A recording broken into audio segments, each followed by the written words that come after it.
Tudo bem, pessoal? Bem-vindo ao canal Mano Mundo. Eu sou o professor William Rubida. Se é a primeira vez que você está aqui, seja muito bem-vindo. Eu espero que você goste e que você volte. Afinal, Revolução Russa pensa num tema maravilhoso, um tema bacana, um tema gostoso e, além de tudo, importante para os principais vestibulares e Enem. Quer conhecer mais sobre esse tema aqui? Quer? Então vem comigo para o canal Mano Mundo, que aqui todo dia é dia de história e hoje Revolução Russa. Até já. Então vamos lá, vamos tentar entender essa Revolução Russa de 1917.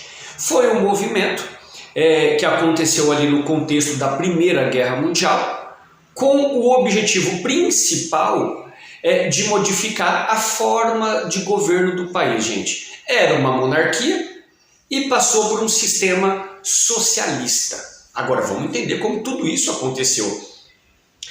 Aconteceu assim, dois levantes populares. O primeiro aconteceu em fevereiro de 1917, contra o governo do Nicolau II. O segundo aconteceu em outubro, quando os bolcheviques assumiram o poder e eles eram comandados pelo Lenin, pelo Vladimir Lenin. Vamos tentar entender melhor, deixa eu explicar melhor. A Revolução de Fevereiro, os revolucionários, então eles aboliram a monarquia. Em fevereiro.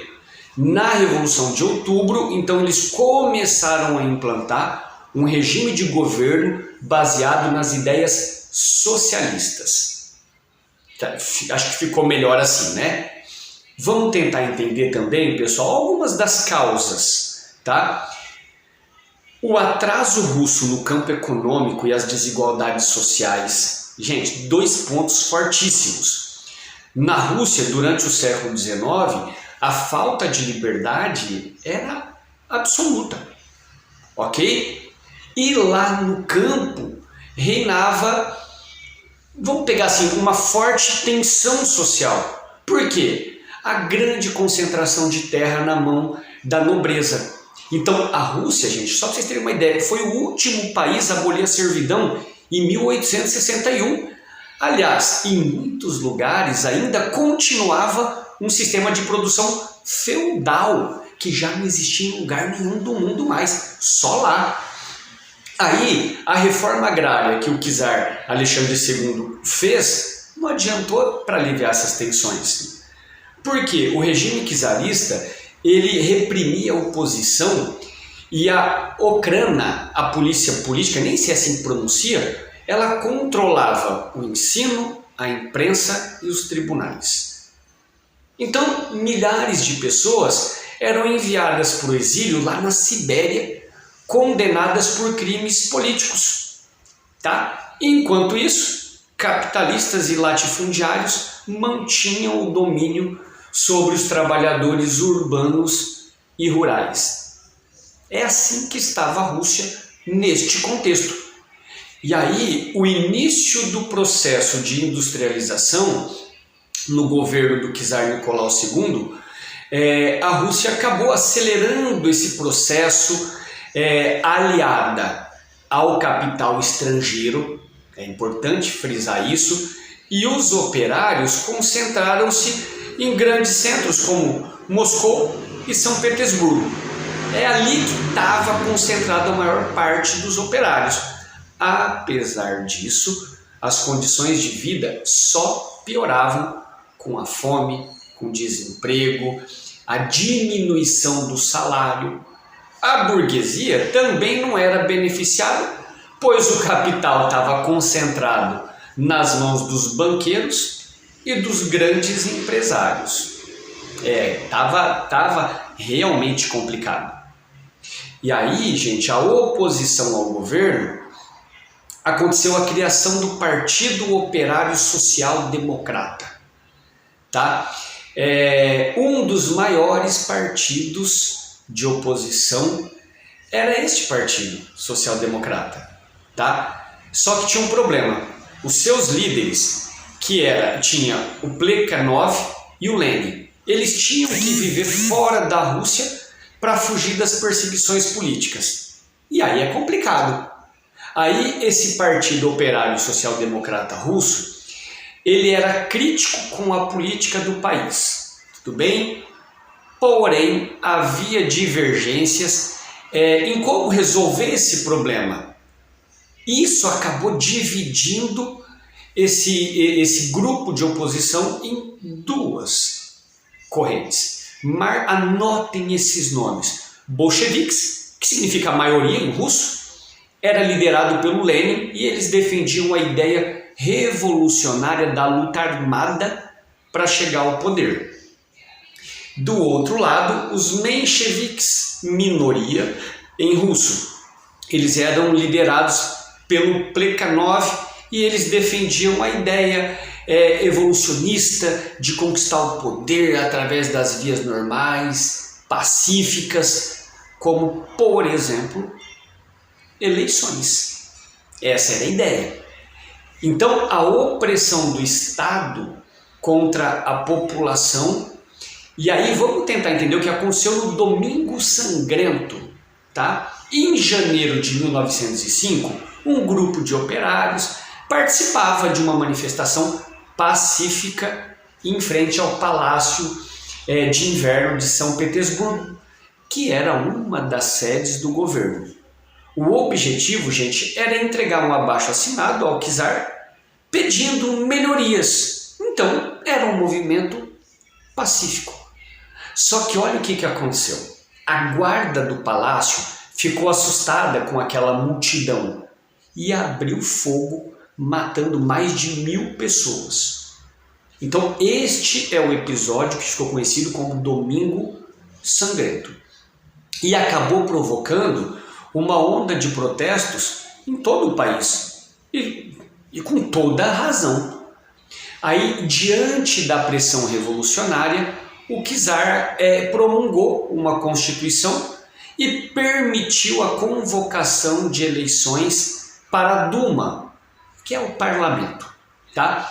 Então, desta forma, a Rússia acabou tornando uma monarquia constitucional, mas embora o czar ainda concentrasse grande poder e o parlamento tivesse uma atuação bem limitada, bastante mesmo. Na realidade, gente, o governo ele só ganhou tempo e organizou as reações contra as agitações sociais e os sovietes. Tá? Então ela deu com uma mão para tirar com a outra. Os sovietes, eles eram assembleia de operários, soldados ou camponeses que se organizaram após a Revolução de 1905, tá bom? Mais tarde, eles teriam um papel essencial na Revolução de 1917, tá? Então a gente está entendendo o contexto todo. Ainda em 1905, outro fator de descontentamento foi a derrota na guerra russo-japonesa. A Rússia, gente, perdeu um conflito para o Japão que naquele momento era considerado um povo inferior. E aí a Rússia teve que ceder algumas ilhas para o Japão, tá bom? Com essa derrota. Vamos ver como que foi também a atuação da Rússia na Primeira Guerra Mundial, tá? Durante a Primeira Guerra Mundial, como membro da Tríplice Entente, a Rússia acabou lutando ao lado da Inglaterra e França contra a Alemanha e o Império Austro-Húngaro, ok? Só que o exército russo ele encontrava-se naquele momento despreparado para esse confronto. As consequências foram derrotas em várias batalhas que acabou deixando a Rússia bem enfraquecida. Tá? Economicamente, acabou ficando bem desorganizada. E aí, em março, o movimento revolucionário acabou sendo deflagrado com greves se iniciando em São Petersburgo e acabou se espalhando, gente, por vários centros industriais. Os camponeses também se rebelaram. Então, olha só, o negócio começou a pegar fogo. A maior parte dos militares acabou aderindo aos revolucionários, o que forçou então nesse momento a abdicação do czar Nicolau II em fevereiro de 1917. Tá? Pediu arrego. E aí, vamos agora pegar um pouco mais profundo o que foi essas revoluções de fevereiro e outubro de 1917. Vamos entender agora direitinho. Após a abdicação do Nicolau II, acabou formando um governo provisório sob a chefia de Kerenensky, que se veria envolvido em disputas entre liberais e socialistas. Então, sofrendo pressão dos sovietes, o governo acabou concedendo anistia aos prisioneiros e aos exilados políticos. Tá bom? Mas, de volta à Rússia, os bolcheviques, agora sim eles puderam voltar, liderados pelo Lenin e pelo Trotsky, acabaram organizando um congresso onde eles defendiam o lema como paz, terra e pão e todo o poder aos sovietes. Esse era o lema deles. E aí no dia 7 de novembro, no calendário deles, 25 de outubro no nosso calendário, os operários e camponeses, sob a liderança do Lenin, tomaram o poder. E aí os bolcheviques distribuíram as terras entre os camponeses, estatizaram os bancos, as estradas de ferro e as indústrias que passaram para o controle dos operários. Então, olha como a mudança aconteceu e assim, não tira isso da cabeça, gente, tudo borbulhando, fervilhando ao mesmo tempo. E vamos entender as consequências dessa Revolução Russa, perdão. A Rússia, ela sai da Primeira Guerra Mundial. Este foi o primeiro ato importante do novo governo: tirar a Rússia da guerra. Tá bom? E aí ele fez um acordo, claro, não é tão simples assim, que determinava a entrega da Finlândia, países bálticos, Polônia, Ucrânia, Bielorrússia, além de distritos no Império Otomano e na região da Geórgia. Tá? Então assim, a Rússia saiu da guerra, assinou esse acordo. Vamos ver a Guerra Civil de 17 a 22.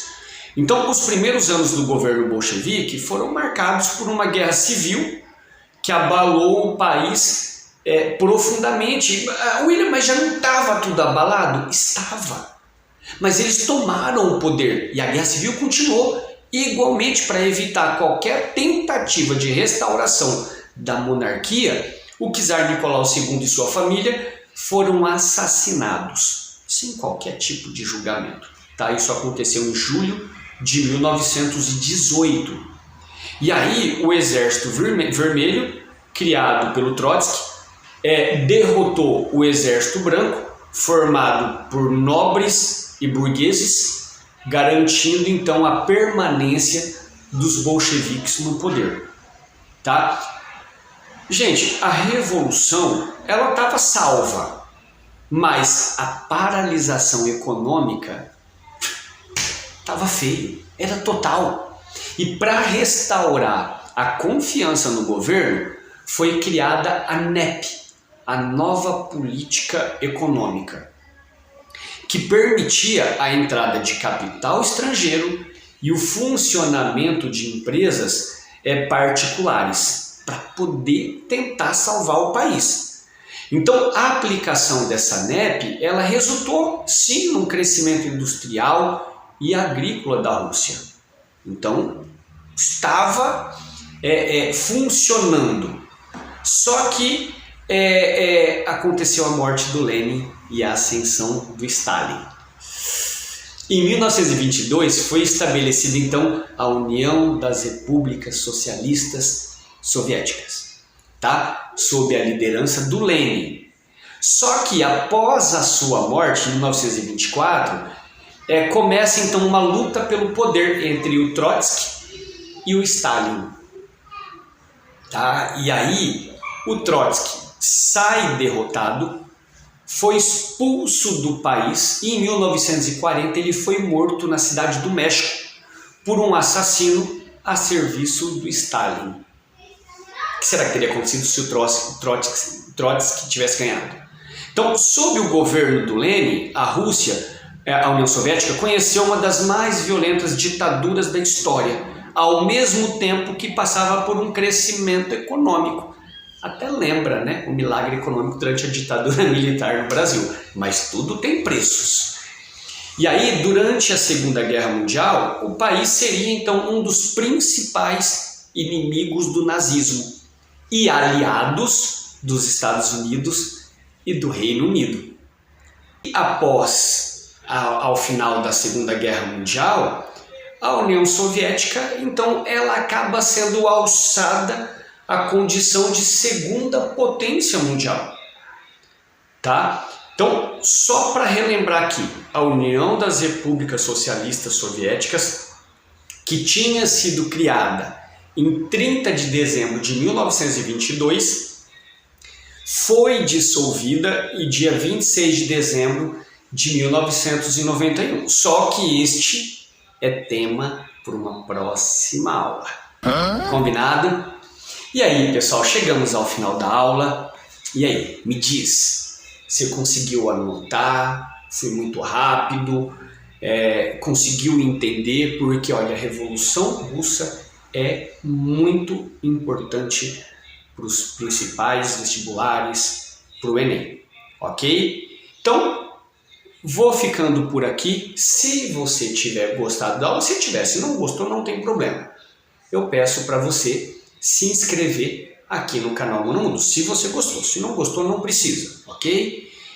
Se você gostou e se inscreveu, também dá aquele like pra gente, que ajuda muito.